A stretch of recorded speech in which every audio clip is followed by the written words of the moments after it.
घर आवे। भगवान से कहते सुख संपत्ति हमारे घर में आ जाए, हम आपकी शरण में आए हैं।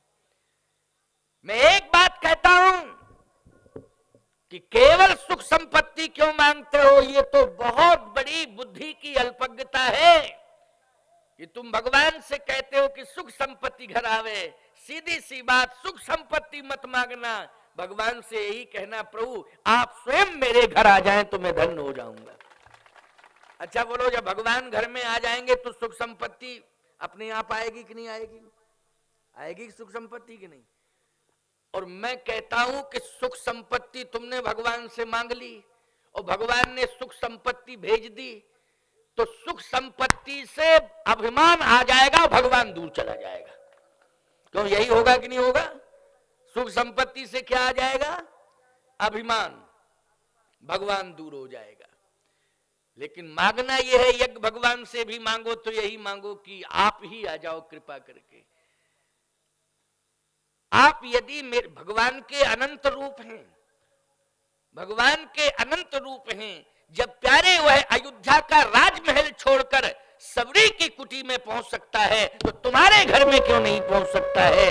लेकिन प्रेम उपासनात्मक हो, तब प्रेम उपासनात्मक हो। आजकल प्रेम तो है लेकिन वासनात्मक प्रेम ज्यादा है, स्वार्थ का प्रेम ज्यादा है। यहां तक गोस्वामी जी लिख गए, सुर नर मुनि सब की यह रीति,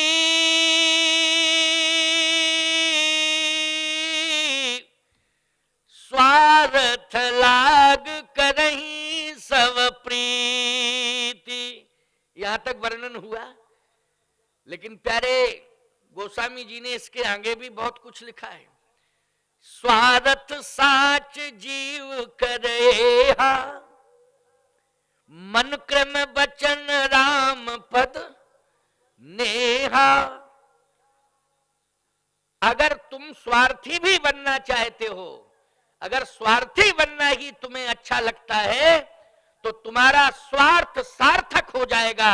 मन वचन कर्म से तुम भगवान के चरणार बिंदों में समर्पित जिस दिन हो जाओगे, उस दिन तुम्हारा ये स्वार्थ तुम्हारे जीवन को बहुत बड़ा संबल प्रदान करेगा, तुम्हारे जीवन को सुमेर पर्वत से भी ज्यादा ऊंचाई पर पहुंचा देगा।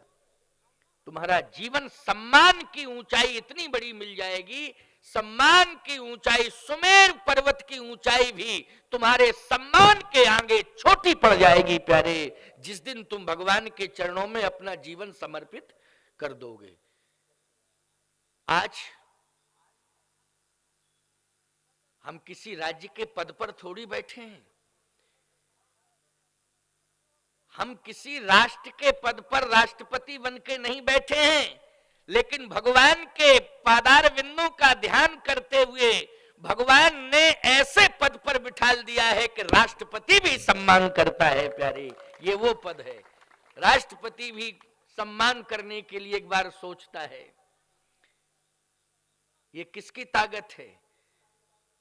ये भगवान के पादार बिंद की ताकत है, ये भगवान की भक्ति की ताकत है।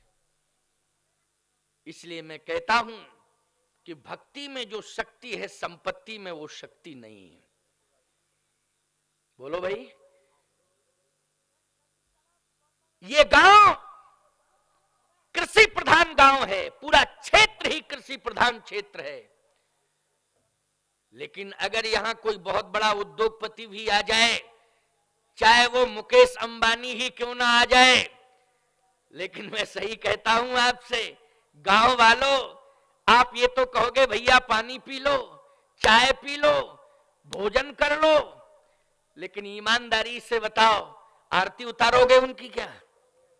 बोलो बोलो जल्दी, आरती तो नहीं उतारोगे?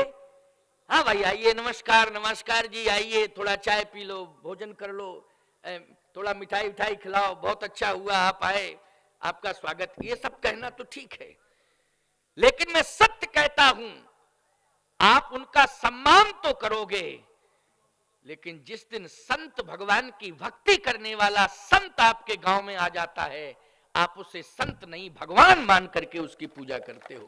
ये भक्ति का प्रभाव है। ये किसका प्रभाव है? भक्ति का प्रभाव है। जो भगवान की भक्ति करता है वो भगवान के समान हो जाता है। भगवान उसे अपने समान बना देते हैं। और भगवान भक्ति करने वाले जो मन वचन कर्म से भगवान के प्रति समर्पित होता है, भगवान उसको महान बना देते हैं। और इतना महान बना देते हैं कि रामचरितमानस का प्रमाण है, आप सुनते जाइए। बानर भालू निम्न सोच के होते हैं। किस सोच के होते हैं बानर भालू, जरा बताओ? निम्न ही सोच के होते हैं। जैसे बंदर है, बंदर है और बंदर बैठा है साहब, और आप वहां से निकल रहे, ना बोल रहे ना चाल रहे, खाने के लिए दौड़ेगा। बोलो दौड़ेगा कि नहीं दौड़ेगा? जबकि आपको उससे कोई लेना देना नहीं है, लेकिन वो देख के आंख निकालेगा और एकदम झपटने की कोशिश करेगा। उसकी निम्न सोच है। कोई वस्तु पा जाएगा तो उसको खाएगा, लेकिन बर्बाद ज्यादा करेगा। क्यों भाई? खाएगा कम लेकिन बर्बाद ज्यादा करेगा। और एक बात बताएं, अगर बंदर के हाथ में कहीं उस्तरा या छुरा आ गया तो फिर कितनों को घायल करेगा, कल्पना करो आप। हैं? कोई अस्त्र शस्त्र हथियार पा जाए बंदर तो कितनों को घायल करेगा। लेकिन मैं एक बात कहता हूं, जब वही बानर भालू भगवान के चरणों में मन वचन कर्म से समर्पित हो गए, तो तुलसीदास जी कहते हैं कि उन बानर भालुओं को भरत जी से भी ज्यादा महान बना दिया भगवान राम ने। यह प्रमाण रामचरितमानस का है।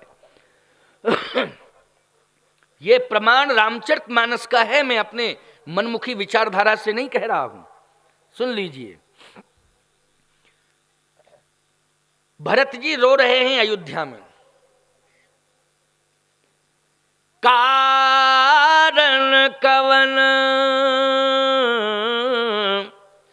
नाथ नहीं आए। कारण क्या है कि अभी तक मेरे स्वामी नहीं आए। चित्रकूट की सभा में संतों के मध्य वचन दिया था कि भरत में समय से अयोध्या आऊंगा, लेकिन अवध में अवधि के उपरांत यदि प्रभु आएंगे तो भरत को जीवित नहीं पाएंगे। लेकिन अभी तक नहीं आए, अवधि बीतने वाली है।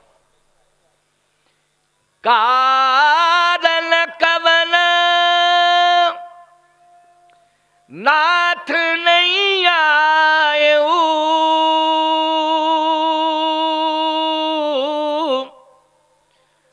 जान कुटिल की धोम बिसरायो। मैं कुटली हूं, अधमी हूं, इसलिए अधमी और कुटली को प्रभु क्यों देखेंगे, उसे क्यों स्वीकार करेंगे? इसलिए मेरा त्याग कर दिया। मेरे जैसा कुटली कोई दुनिया में है नहीं, मेरे जैसा अधम भी इस दुनिया में कोई नहीं है। इसलिए भरत तुझे क्यों प्रभु मिलेंगे? राम जी ने तुझे सदा सदा के लिए दूर कर दिया, ये भरत जी सोच रहे हैं। लेकिन इधर भगवान राम भरत के पास आने के लिए बेचैन हो रहे हैं। कहां? लंका में। बीते अवधि जाऊं जो तो जियत न पावहूं वीर, सुमिरत अनुज प्रीति प्रभु पुन पुन पुलक शरीर। इधर भरत से मिलने के लिए भगवान इतने व्यथित हैं, इतने व्याकुल हैं, छटपटा रहे हैं कि मेरा भैया भरत मेरी याद कर रहा है, वो कैसे मुझे मिले, मैं कैसे उसके पास पहुंचूं। अब ईमानदारी से बताओ, भगवान भाई मानकर या भाई के पास राज्य की संपत्ति है यह मानकर छटपटा रहे हैं, कि भरत को प्रेमी मानकर भक्त मानकर छटपटा रहे हैं मिलने के लिए? बोलो, भरत को प्रेमी और अपना भक्त मानकर। कि भरत जैसा प्रेमी दुनिया में कौन हो सकता है जिसने मेरे प्रेम के कारण अयोध्या का राज्य ठुकरा दिया? मेरे जैसा आज भरत के लिए रो रहा है। सारी दुनिया मेरे लिए रो रही है कि राम कब मिलोगे, राम कब मिलोगे, राम कब मिलोगे। लेकिन राम आज भरत के लिए रो रहा है, भरत कब मिलोगे, भरत कब मिलोगे, भरत कब मिलोगे। बोलो, भरत के लिए रो रहे हैं कि नहीं? सारी दुनिया किसके लिए रो रही? तुम सब जितने बैठे हो यहां, किसके लिए रो रहे हो? राम के। राम कब मिलोगे, तुम कब मिलोगे, हैं? कब मिलोगे?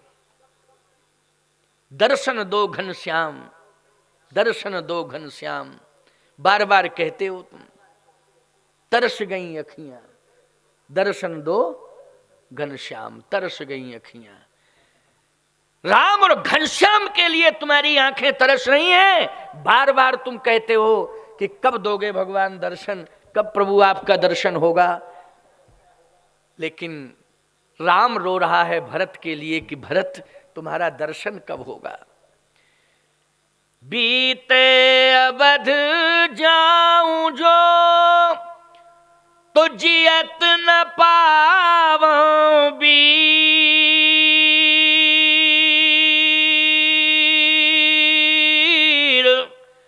सुमरत अनुज प्रीत प्रभु पुन पुन पुलक शरीर। हनुमान जी ने देखा, दौड़ के आए, प्रभु के चरण पकड़ लिए, कहे आप रो क्यों रहे हैं?